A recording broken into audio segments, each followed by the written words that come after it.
धन गुरु नानक। आइए सुनते हैं हमारे प्यारे प्यारे गुरु नानक जी की प्यारी प्यारी साखियां। एक बार गुरु नानक जी एक मोहल्ले में से जा रहे थे।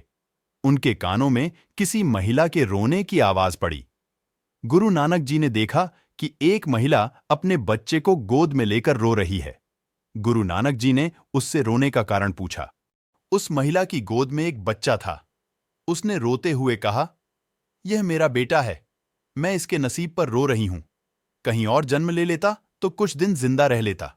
इसने मेरे घर जन्म लिया है और अब ये मर जाएगा। गुरु नानक जी ने पूछा, किसने कहा कि यह मर जाएगा? महिला ने जवाब दिया कि अब से पहले उसके जितने बच्चे हुए हैं उनमें से कोई भी नहीं बचा। गुरु नानक जी ने बच्चे को गोद में उठाया और कहा, इसे तो मर जाना है ना, आप इस बच्चे को मुझे दे दीजिए। महिला ने हामी भर दी और गुरु नानक जी ने बच्चे का नाम मर्दाना रखा। नानक बोले, अब से यह मेरा है, मैं अभी इसे आपके पास छोड़ रहा हूं। आगे जब इसकी जरूरत पड़ेगी मैं इसे ले जाऊंगा। यह कहकर गुरु नानक जी बाहर चले गए। उस बच्चे की मृत्यु नहीं हुई। यह बच्चा आगे चलकर गुरु नानक जी का परम मित्र और शिष्य बना। धन गुरु नानक। आइए सुनते हैं गुरु नानक देव जी की एक और प्यारी सी साखी। गुरु नानक देव अपने शिष्यों के साथ सदैव यात्रा किया करते थे।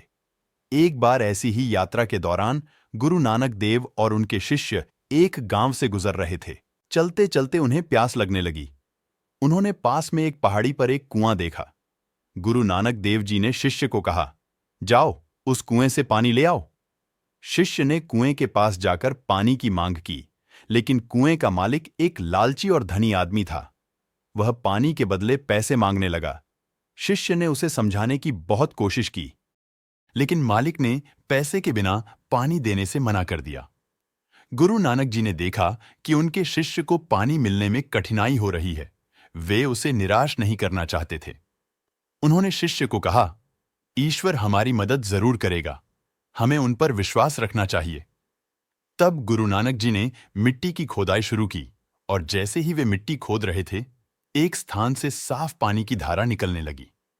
गांव वाले और कुएं के मालिक भी इस अद्भुत दृश्य को देखकर हैरान रह गए। कुएं के मालिक को यह देखकर बहुत गुस्सा आ गया। उसने कुएं की तरफ देखा तो हैरान रह गया। उसके कुएं का पानी कम होता जा रहा था, जबकि नानक जी द्वारा किए गए गड्ढे से पानी की धारा बह रही थी। गांव वाले भी वहां पहुंचकर पानी लेने लगे। कुएं के मालिक ने गुरु नानक जी की ओर जोर से पत्थर फेंका, लेकिन गुरु नानक जी ने हाथ आगे किया तो पत्थर हाथ से टकराकर वहीं रुक गया। यह देख कुएं का मालिक नानक जी के चरणों पर आ गिरा। तब गुरु जी ने उसे समझाया, किस बात का घमंड, तुम्हारा कुछ नहीं है। कुछ करके जाओगे तो लोगों के दिलों में हमेशा जिंदा रहोगे। धन गुरु नानक।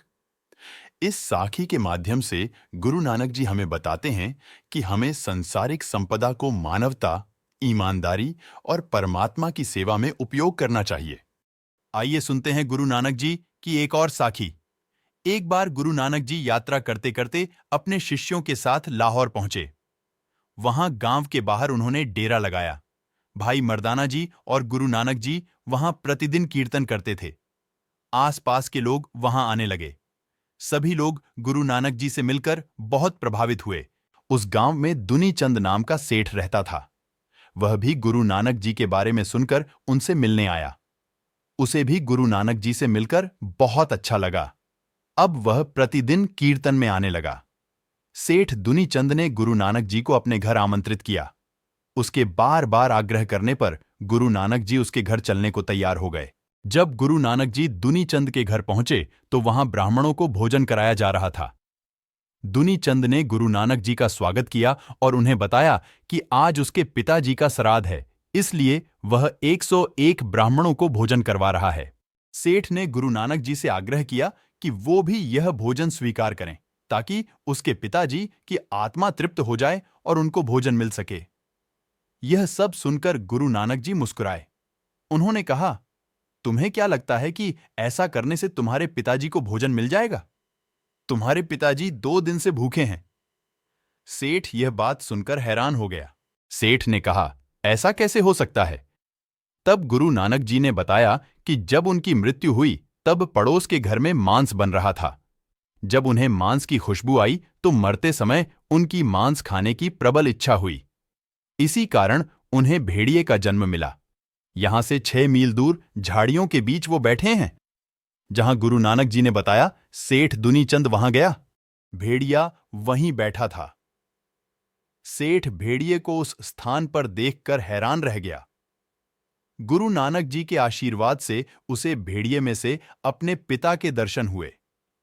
तब गुरु नानक जी ने समझाया और हमें भी यह उपदेश दिया कि हमें अपने माता पिता की उनके जीवित रहते सेवा करनी चाहिए। उनके इस दुनिया से जाने के बाद आप यह सोचकर दान करें कि वो आपके पूर्वजों को मिलेगा, यह गलत है। धन गुरु नानक। गुरु नानक जी ने अपने जीवन में बहुत चमत्कार और रहमतें की। आइए सुनते हैं उनमें से एक बार एक खान के बेटे को कोई बीमारी हो गई। उसने सभी चिकित्सकों को बुलाया, लेकिन कोई भी उनके बेटे को ठीक नहीं कर सका। खान बहुत परेशान था।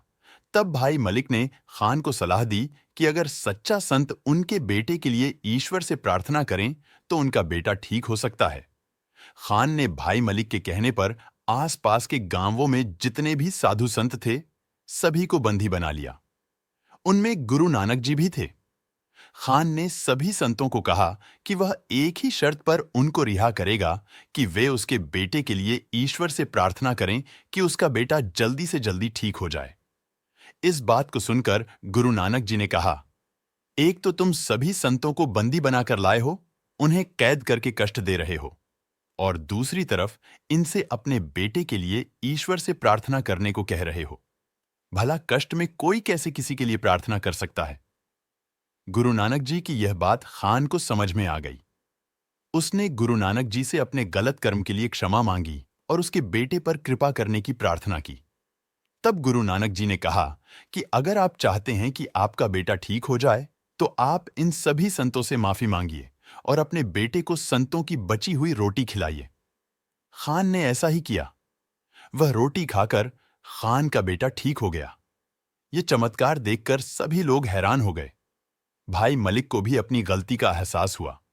उसने गुरु नानक जी के चरण पकड़ लिए और अपनी गलतियों के लिए क्षमा मांगने लगा। गुरु नानक जी ने उसे सच्चाई और ईमानदारी के रास्ते पर चलने के लिए कहा। गुरु नानक जी के कहने पर भाई मलिक ने जो भी धन गलत तरीके से कमाया था वह सभी गरीब लोगों में बांट दिया। उन्होंने सभी संतों से माफी मांगी और सम्मान के साथ उन्हें रिहा कर दिया। धन गुरु नानक जी की प्यारी प्यारी साखियां सुनने के लिए हमारे चैनल को लाइक और सब्सक्राइब करना ना भूलें। बेल आइकन को भी प्रेस कीजिए ताकि नए वीडियोस के नोटिफिकेशन आपको मिलते रहे। गुरु नानक जी की साखियों को अपने मित्रों और रिश्तेदारों को भी शेयर करें ताकि वो भी इन साखियों का आनंद ले सकें।